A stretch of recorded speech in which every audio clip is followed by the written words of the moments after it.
유일무이한 하나의 목소리다라고 하셨어요. 네. 이 부분이 저는 공감이 갔던 게 감정을 전달하고 가사를 전달하고 음악의 본질을 소름 돋는 약간 연결고리? 안녕하세요, 현PD입니다. 예! 기찬입니다. 와우. 김강사입니다. 안녕하세요. 박시장입니다. 컴온! 오! 네, 여담인데 이거 인사는 저희가 지금 합방을 굉장히 많이 했는데도 저희가 고정 포즈가 없으니까 매번 떨려요. 아, 근데 맞아, 시작할 때. 이것도 굉장히 색깔 있어요. 네. 네. 자, 오늘 해볼 거는 이거죠. PMK 임영웅님 특집. 주제가 임영웅, 우리는 왜 그에게 반했냐. 대단한 게 이게 분량이 한 3분의 2가 임영웅님을 아이, 네. 잡지를 사실 되게 라이트하게 가볍게 재밌게 네. 보라고 있는 게 잡지잖아요. 네. 거기 논문을 써놓으셨더라고요. 그러니까요. 네, 저는 영웅님에 대해서 완전 심층 분석을 해주셔가지고. 네. 네. 저는 네. 시작하자마자 이 PMK 잡지에 대해서 아쉬운 점을 얘기하고 싶습니다. 오, 맵게 가시네요, 오늘. 저도요. 네. 단점은 아니고 네. 아쉬운 점. 그쵸. 독자로서 충분히 할 수 있죠. 네. 네. 햄크루와 친친뮤직의 인터뷰를 넣어주셨으면 어땠을까. 열심히 해야. 그죠. 네. 그래서 제가 하고 싶은 말은 저희도 유튜브 콘텐츠를 사실 임영웅님에 관련돼서 몇백 개를 찍었잖아요. 네.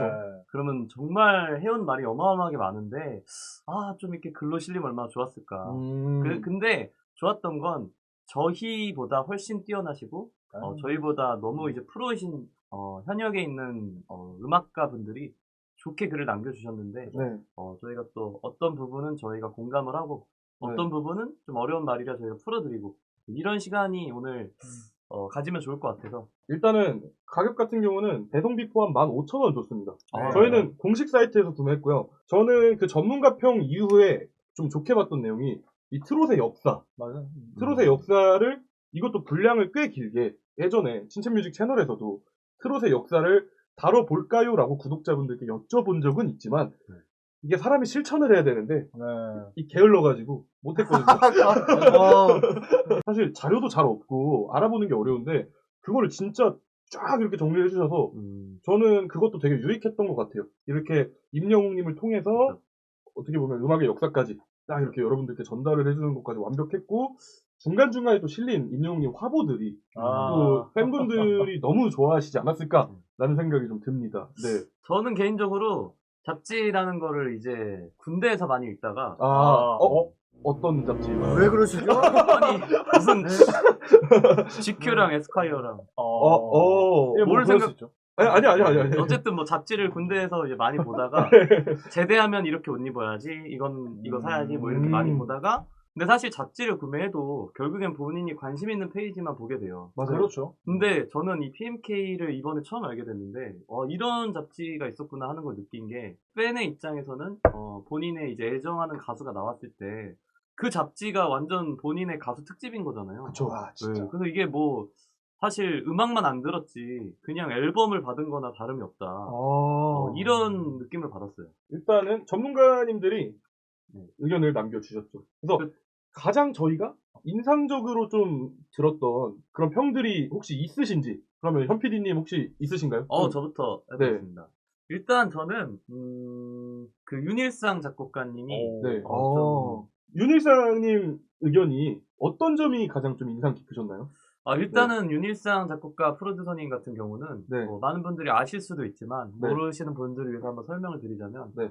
그 김범수 선배님의 보고 싶다를 만드신 분이고 그리고 뭐 이은미 선배님의 애인 있어요 등등 정말 히트곡이 어마어마하게 많으시고 뭐 김건모, 신승훈, 이문세, 이승철 등등 뭐 우리나라의 거의 레전드급 가수들과 그렇죠. 많이 작업을 하셨던 윤일상 이제 프로듀서 분이 이번에 이 잡지에 참여를 해주셨더라고요. 많은 얘기 중에서 저는 임영웅은 누구 같다라는 게 없는 유일무이한 하나의 목소리다라고 하셨어요.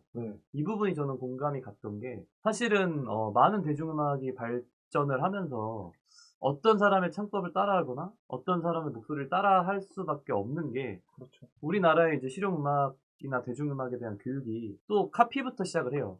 이미 노래를 잘하는 사람들의 스타일을 연구를 해서 이제 자기 걸로 만드는 게 어떻게 보면은 교육의 좀 이제 기본인데 네. 그러다 보면 본인의 개성을 찾아가기 이전에 좀 누구 같다라고 하는 게 이제 대중 가수들의 대단한 딜레마거든요. 근데 임영웅님은 어떻게 보면은 정말 자기 자체의 목소리 하나만으로 모든 노래를 소화하는 거에 있어서 저희는 진짜 입이 닳도록 말했지만 윤일상 작곡가님 이렇게 말하는 부분에 대해서 엄청나게 공감이 갔어요.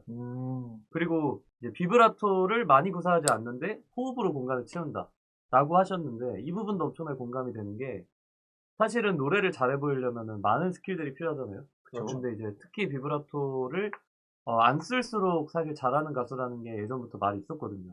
옛날 가수들 보면 사실 바이브레이션을 많이 안 쓰고 말하듯이 또는 성량으로만 전달하는 어떤 그런 스탠다드함이 있는데 네. 요즘 가수일수록 사실은 스킬이 더 화려할 가능성이 높죠. 그쵸. 영웅님 같은 경우는 어떻게 보면은 호흡만으로 그러니까 떨림을 조절하지 않아도 가지고 있는 공간 자체가 소리를 이제 넓게 쓰니까 들었을 때 되게 풍부함이 느껴지는 거예요. 영웅님 목소리 들어보면 막 굵직한 목소리는 아니잖아요. 그쵸. 그런데 분명히 저음이나 중음을 낼 때 되게 두껍다는 느낌이 들어요. 그런 부분이 이제 공간을 되게 호흡으로 잘 채운다. 이렇게 윤일상님께서 말씀을 해주신 것 같아요. 저 하나 더 있어요. 네. 하나 더 있나요? 윤일상 작곡가님 말씀하신 것 중에 기술적으로 아무리 뛰어나다고 하더라도 감정이 충분하지 않다면 대중에게 본인의 스토리를 설득시킬 수가 없고 만약에 그게 설득이 된다 한들 오래 갈 수가 없다. 이 말이 이제 다들 이해는 하시겠지만 저는 어떤 예시를 들고 싶냐면 윤일상 작곡가님이 이제 김범수 씨의 보고 싶다를 작곡을 하셨잖아요. 네. 그래서 보고 싶다를 녹음할 때의 일화가 있어요. 그래서 김범수 선배님이 뭐 신인 때부터 노래 잘하시기로 유명했지만 보고 싶다를 녹음할 때 이제 윤일상 프로듀서님께서 감정이 하나도 안 느껴져서 정말 녹음 때 화를 많이 내셨대요. 천하의 김범수님. 네, 과하게 말해서 네. 이게 무슨 아무 감정이 없다. 너는 감정이 없다. 이렇게 말씀하셔서 여기부터 이제 썰인데 네. 진실인지 모르겠는데 네. 김범수 선배님이 그래서 이별을 하셨대요. 그 감정을 끌어올리기 네. 위해서. 그래서 이별을 하고 나서 감정을 태워서 부르는 게 이제 지금의 녹음이 나왔다는 그런 전설이 있는데 이거는 사실인지 아닌지 모르겠어요. 카더라. 네. 유명한 전설이죠. 유명한 네. 전설이 있는데 이거를 이제 빗대서 들어봤을 때 김범수님이 아무리 신인 시절이었다고 해도 얼마나 발성과 뭐 소리가 뛰어났겠어요. 그쵸. 근데 결국에는 노래라는 건 본인 안에 어떤 진짜 감정을 끌어올릴 수 있어야 대중을 설득시킬 수 있다. 이 맥락이 영웅님 같은 경우도 많이 기술적으로 뛰어나다고 모두가 분석을 해주지만 결국에는 본인 안에 있는 어떠한 감정, 그 감정을 표출할 수 있는 그 실력이 있어야 되기 때문에 그것 또한 이제 대단하다라고 표현하신 게 누구나 할 수 있는 말인데 저는 공감이 갔던 이유가 윤일상 작곡가님이 그 수많은 명곡과 수많은 프로 가수들과 함께 하셨기 때문에 그분이 말한 거에 저는 되게 임팩트가 컸다고 생각해요. 누구나 할 수 있는 말이지만 윤일상님 같은 경우는 그쵸. 누구나가 사실 아니잖아요. 그쵸. 대한민국 최고의 작곡가분 중 한 분이시고 그분이 인정하면 끝나는 그쵸. 거죠. 역시 그리고 또 우리 현PD님이 보컬 전문가시다 보니까 날카롭게 잘 짚어주신 것 같습니다. 네. 저도 그냥 읽어보고 사실 여기까지는 생각 못했어요, 솔직하게. 그러면 우리 기천이 형님은 어떤 분의 좀 의견이 좀 인상 깊으셨나요? 저는 제가 네. 좀 예전에 고등학교 1학년 때 네. 그것도 홍대였어요. 저희도 지금 홍대에 있잖아요. 네. 이 보컬 학원을 제가 다녔었어요. 아. 그래서 제가 또 아는 분이 또 이렇게 잡지에서 이렇게 또 글을 써주셨으니까 되게 반갑고 신기하고 그래서 더 집중해서 보게 되었는데 또 되게 유명한 많은 뭐 거미, 휘성, 빅마마 등등등 엄청 우리나라에서 이제 유명한 가수분들을 트레이닝 하신 분인데 영웅님 노래에 대해서는 어떻게 생각할까 저도 굉장히 궁금했거든요. 대표님이 임영웅은 노래 자체에 군더더기가 없다. 이거는 제가 굉장히 공감을 했던 게 저희가 햄크루 유튜브 채널에서 리액션 리뷰할 때도 제가 굉장히 좀 많이 얘기했던 부분이거든요. 네. 되게 특별하게 영웅님만의 스킬을 엄청나게 구사하신다거나 네. 이런 게 아니라 너무 담백하고 깔끔하고 와 교과서 같고 밸런스가 좋게 이렇게 노래를 불러주셔서 담백하게 전 들리고 그리고 과장하지 않아요. 그로 인해서 더 공감할 수 있는 부담스럽지 않게 늘 저는 이야기를 했었는데 또 이렇게 똑같이 공감할 수 있는 글이 적혀 있어서 네. 너무 저도 반가웠고 네. 일단 영웅님은 되게 깔끔하게 부르시잖아요. 그렇죠. 겉멋 없게, 네. 겉멋 없이 진짜 감정을 전달하고 가사를 전달하고 음악의 본질을 들을 수 있게 불러주시기 때문에 그거에 대해서 저랑 또 똑같은 생각을 하고 있어요. 너무 누가 들어도 역시 전문가가 들어도 그렇게 들리는구나 해서 기분이 좋았어요. 선생님과 제자의 그쵸. 생각이 일치했네요. 아, 그렇게. 네. 그리고 나중에 그 제자는 자라서 임영웅 콘서트의 무대에 함께해서 그 스승님은 이제 임영웅에 대한 평가를 잡지에 남겨주시는 소름 돋는 약간 연결고리? 저희가 이래가지고 여기 바닥이 많이 네. 좁다고 네. 이야기해요. 맞아요. 아무튼 의견 잘 들었습니다. 그러니까 더 와닿으셨을 것 같아요. 사실 김명기님 같은 경우는 실용음악 했던 분들이면은 이름 한 번쯤은 다들 들어보셨고 워낙에 보컬 강의로 또 유명하셨어요. 가수로도 유명하셨지만 근데 또 그 김명기님께서 운영하시던 학원에서 직접 지도를 받아보셨던 경험이 물론 아주 어릴 때지만 그래서 감회가 좀 남달랐을 것 같습니다. 이거를 글을 읽어보시면서. 그리고 제가 또 궁금할 수 있었던 부분은 네. 저도 실용음악을 처음으로 배울 때 네. 발음 위주로 좀 우리나라 발라드나 이런 락 발라드를 배울 때는 좀 발음 위주로 배웠었어요. 네. 근데 영웅님은 리듬감이 좋다고 해주셨는데 영웅님이 리듬감이 좋은 이유는 발음보다 리듬을 먼저 깨닫고 그 다음에 발음을 배운 것 같다라는 이런 내용이 있었거든요. 네. 이 이야기에 저는 너무 공감을 했어요. 네. 저도 발음 위주로 노래를 하나하나만 분석하듯이 했던 시절이었기 때문에 처음에 그러다 보니까 저도 나중에 팝을 노래를 부르려고 할 때 굉장히 카피가 어려웠었어요. 그렇죠. 리듬감이 있고 음이 이어지고 네. 발음이 이어지고 이러다 보니까 근데 영웅님 커버 무대 보면은 데스파시토는 영어도 그쵸. 아닌데 그런 것까지 리듬감을 완전히 살려서 다 부르시잖아요. 중국어도 있어요? 그러니까요. 뭐 다 있어요. 팝이면 뭐 뮤지컬이면 지금 재즈면 모든 장르를 소화하시잖아요.